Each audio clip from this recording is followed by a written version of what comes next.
Nurturing roots is a huge part of the ecosystem that Africatown is building. When I think about the ecosystem, I think about the pillars, right?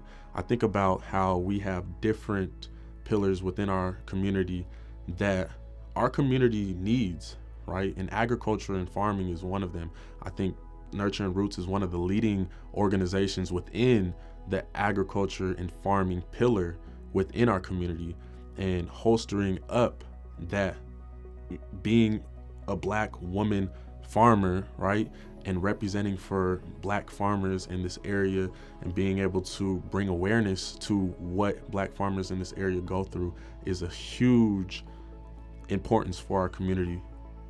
The blessing of Nurturing Roots being a space where people could come together and grow something and see a land change right in front of them, and see how community can build and nurture something, not only just have it be a space of resistance and struggle and strife, right? It's one thing to talk about struggle and strife. It's another thing to talk about growing and nurturing something. And so I'm just thoroughly impressed by what Naima does. And I know my father would just be into it because he just loves the idea of young people going to work and using their natural skills for themselves. When I think about what Nurturing Roots does for community, I think about my son. My son, his name is Livingston Tyree. So Livy Tyree is 5 years old now. But the farm is a really big pillar in his little life, right? This is somewhere he can come on a Sunday, he can take a class, he can get an education, he can do an art project, he can see animals. To know these things, to relate to these things, to have an understanding of the earth is a blessing. You know, it's another thing too to talk about how there are spaces where I could take him to learn how to farm, but they might be really white in their experience. And it's nothing, I always tell people that whiteness is it's more of a concept than a color. And there are good people of all backgrounds, but it makes a huge difference for my son to be able to interact with Black farmers, to be able to see a Black man teaching him how to plant something as simple as a piece of corn. What Naima is able to create here, allowing for people to come in and walk away feeling like a part of a family every time, is outlandishly amazing. There's art everywhere. If you look on the walls, there's art, there's history, there's so many different community members, local members that have supported the farm, and other organizations that have been in this space previously. So there is so much rich history here, and there's so much energy of wanting to do more for community and wanting to connect people and wanting to learn and get back to working on the ground. And I believe that energy is felt, and once it's transported into the land through the volunteering work here and through the events and the laughter and the communication that we have here, once you sow those seeds into the ground and in that space, that energy kind of remains here. So this energy that you're feeling and that I also feel, that wouldn't be possible without all the volunteers and the people that get involved here in the programs. Mycelium connects all the plants. It's basically the starter germ. I'm saying the starter, I don't even know if this is really a term, but the starter germ for mushrooms. And the way mycelium is under the ground, if you look at it under a microscope, is connected like a muscle. Like literally, they're like holding each other together like a muscle. And different plants are connected to the mycelium. So let's say like a tree. A tree, it can grow its roots maybe down the block, right? But just because one part of that root is down the block doesn't mean it can't communicate through the mycelium 3 blocks away to tell it itself to fix itself. You know what I'm saying? Because everything is still connected. Everything is still connected. So, and the way I say fix itself, because we have a lot of trees that are the same species around here. So they're all extensions of themselves, if you think about it. So that's how I look at plants and people. We're all connected, and how I connect with you is a spiritual extension of my vibration to you, an extension of my vibration to you. So if we were to look with all these lights turned off with a special camera, you would see different connections, different vibrations moving, even with the lights. And I feel like that's mycelium. We're all connected. We're all given a different vibe, and we're all learning from each other. And when you come to Nurturing Roots, Nurturing Roots is the mycelium. Nurturing Roots is the connection in the Black community. On paper, you can say I'm the farm coordinator, but I wear many hats. More people remind me I'm a farmer than I tell myself. You know, I'm like, I still think I'm the same, and then I'll know some random thing or be able to tell someone, oh, we have to water that because we just repotted it, or understanding that you don't have to poke a hole in the ground for a seed to grow.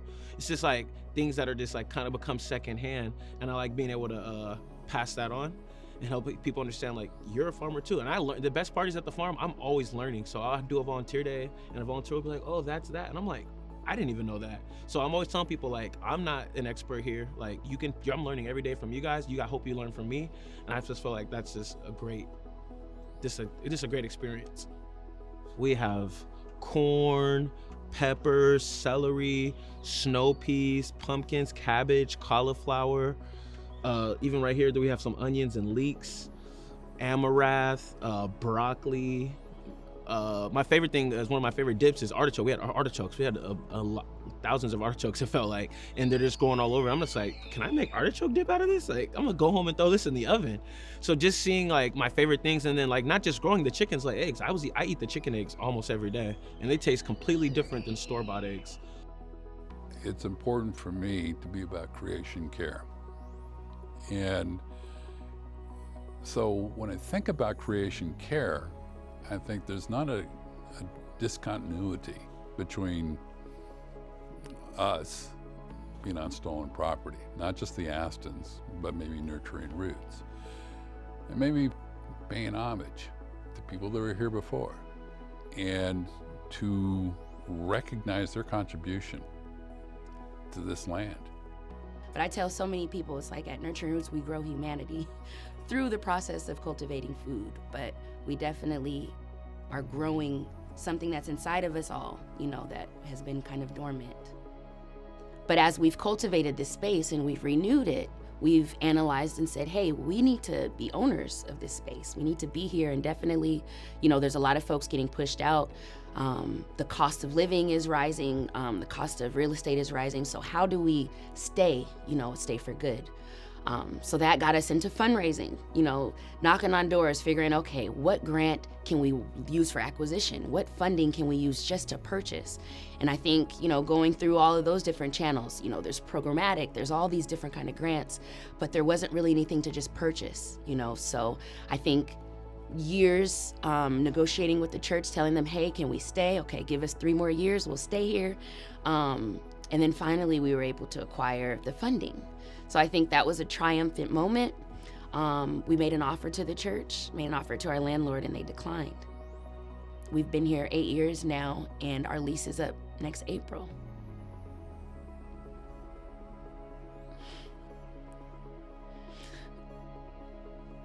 I think saying it every time I say it. So, all of the love and passion that's been cultivated here and that's been shared, you know, I don't want it to fade away. I feel like community always has shown up for us. So I think without a doubt, our community has been there. I think there's certain structures when we think about capitalism. We think about folks that are after a bottom line or wanting to profit. A lot of times it's not a monetary gain that you'll receive, but this will be, you know, this will be allowing a community to keep thriving, you know, and a community to be able to elevate itself. To get some of these young people thinking about this kind of thing. You have Van Asselt Elementary School, you got Dearborn, you got Mercer, you got Cleveland High School. They used to have Sharpers, they have so many different names for that school. So you have all these pools that they can go fishing in and turn these young people on to this sort of thing. Plants, you know, the roots and things coming out the ground, things that they can grow, you know. And I think that is something that needs to really just be, magnified, you know what I mean, enlarged.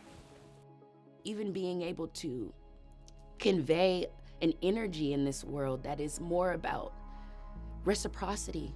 You know, what you give, you get back. So focus on what you're giving. You know, what energy are you pushing out into the world? Because that's what comes back. Naima Yvonne Clark is a powerful, determined young woman. And she deserves all of this that's coming to her. She deserves to have this property. She deserves to continue this work. I love her with all of my being, and I know that there's nothing she can't do. My dad told me, the one that knows how will get the job. The one that knows why will be the boss.